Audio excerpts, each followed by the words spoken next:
Hello friend, आज मैं आपके लिए लेके आया हूँ एक बेहतरीन क्वेश्चन। क्वेश्चन क्या है? क्वेश्चन आपके सामने देखिए। एसएससी में जितने भी क्वेश्चन पूछे सारे क्वेश्चन का सॉल्यूशन है। ठीक है, समझ? ओके, तो शुरुआत करते हैं। देखिए इसमें क्या दिया हुआ, इसमें दिया हुआ है कि ए बी और सी अकेले अकेले किसी काम को 24 दिन, 16 दिन और 32 दिन में करते हैं। ठीक है, यदि ए और सी कार्य की शुरुआत करते तो 6 दिन कार्य करने के बाद छोड़ देते, तो शेष काम को बी कितने दिनों में करता है? ध्यान से देखिए, ए आपके सामने कितने दिनों में करता है?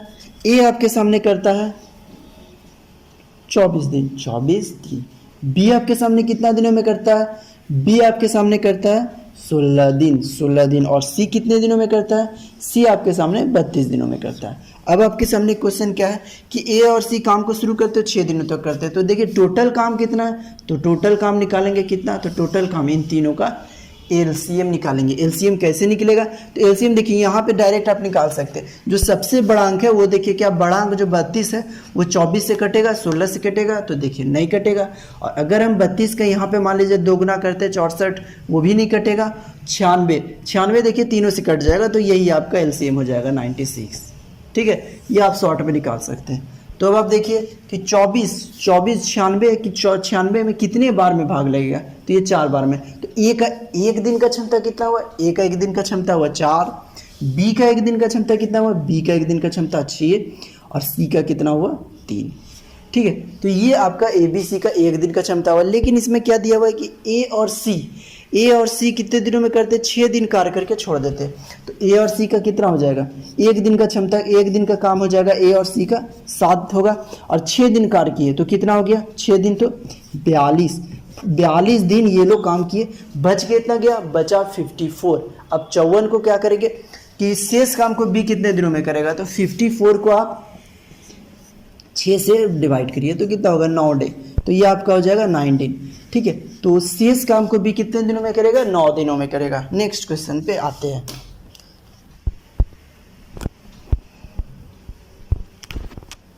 देखिए इसमें क्या दिया हुआ? इसमें दिया है कि 990 रुपया है किसी के पास।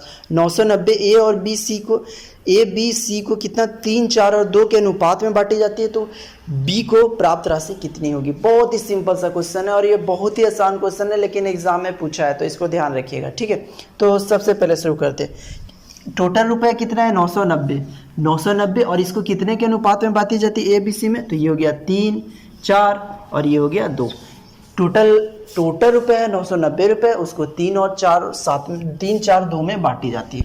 ठीक है, यहाँ पे टोटल देखिए कितना हो रहा है, तो टोटल हो रहा है 9, लेकिन 9 यहाँ नहीं दिया हुआ। 9 का वैल्यू कितना दिया हुआ है? 990। 9 का वैल्यू आपके सामने दिया हुआ है 990 रुपये। ठीक है, जब 9 का वैल्यू 990, तो 1 का वैल्यू कितना होगा? 1 का वैल्यू होगा, इससे भाग देंगे तो 110 होगा। तो इसमें पूछा है बी को कितना राशि मिलेगा, तो बी को कितना मिलेगा? 110 × 4 यानी 440 रुपया।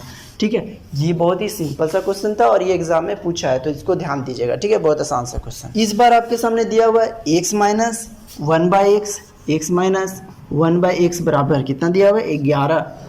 और आपको पता क्या करना है? आपको पता करना है x cube minus 1/x cube, इसका वैल्यू क्या होगा? ठीक है, देखिए ये इसका अगर हम क्यूब करेंगे तो 1331 हो जाएगा। 1331 क्या होता है? 11 का क्यूब होता है। अगर आपको क्यूब याद नहीं है तो एक बार देख लीजिएगा।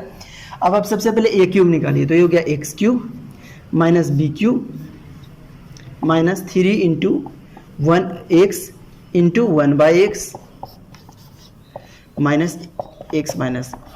देखिए A cube minus B cube का फॉर्मूला क्या होता है? A cube minus B cube का फॉर्मूला होता है A cube minus B cube minus 3ab, फिर ए ब्रैकेट में a माइनस बी। तो यही काम किया। और 11 का क्यूब कितना होगा? 11 का क्यूब होगा 1331।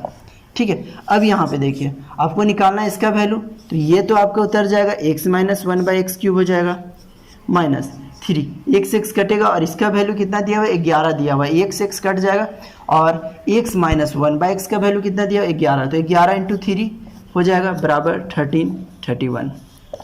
तो आपके सामने x माइनस 1/x क्यूब का वैल्यू कितना हो गया? इसमें से 33 जुड़ेगा तो 1364। ठीक है, ये क्वेश्चन बहुत ही अच्छा क्वेश्चन था, आप ध्यान से देखिएगा, बहुत ही अच्छा क्वेश्चन है। ठीक है, ये क्वेश्चन भी एग्जाम में आपका पूछ चुका है। इसके बाद क्या दिया हुआ? इसके बाद दिया हुआ आपके सामने एक सर्कल।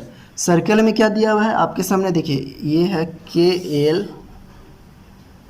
KLN, ठीक है, ये है KLN, ठीक है, और उसके बाद आपका एक और दिया हुआ है KMN। अब आपसे पूछा है KLN का वैल्यू आपके सामने दिया हुआ है 58 डिग्री। तो अब आपको पता करना है कि ये कितना होगा, इसका वैल्यू आपको पता करना है KMN का। तो अब आपको एक छोटा सा चीज़ बता देते हैं, कोई भी सर्कल में यदि कोई चाप, मान लीजिए ए और बी कोई चाप है, जितने भी परिधि पे जितने भी एंगल बनाएंगे, ठीक है, सारा एंगल क्या होगा, बराबर होगा। एक बात याद रखिएगा। और दूसरा पॉइंट क्या रखिएगा याद, कि कोई भी चाप, मान लीजिए ए और बी, ये चाप अगर कोई केंद्र पे कोण बनाता है O पे, और उसके बाद कहीं भी कोण बनाता है, तो परिधि पे कोण बनाता है, तो केंद्र पर का कोण जो O पे कोण बनेगा, मान लीजिए x, उसका दुगना होगा 2x, ठीक है। ये चीज़, दो चीज़ याद रखिएगा, ये बहुत ही काम का क्वेश्चन है, ठीक है। अब आपको ध्यान से देखिए, यहाँ पे आपके सामने पूछा है, यहाँ पे देखिए आपके सामने ये चाप K से लेकर N तक का जो चाप है, ये जो चाप है आपके सामने, ये क्या बना रहा है, ये परिधि पे दो एंगल बना रहा है, एक 58 और एक, तो दोनों एंगल क्या होगा, आपस में बराबर होंगे। क्यों? क्योंकि जब भी कोई भी चाप सर्कल में परिधि पे जितने भी एंगल बनाते हैं, सारे आपस में बराबर होते हैं। ये कितना है, 58, तो ये भी कितना हो जाएगा, एंगल KMN, ये भी आपका हो जाएगा 58 डिग्री। और ये बहुत इजी क्वेश्चन है, इस पे बहुत सारे क्वेश्चन बनते हैं, और आप इस ट्राई जरूर करिएगा, क्योंकि ये सब एग्जाम में पूछा हुआ है, ठीक है। तो आज के लिए इतना ही रखते हैं, इसके बाद और भी अच्छे क्वेश्चन आपके सामने लाएंगे, और काफ़ी छोटा क्वेश्चन और इंटरेस्टिंग क्वेश्चन, और साथ में एग्जाम में पूछा हुआ क्वेश्चन है। Okay, thank you.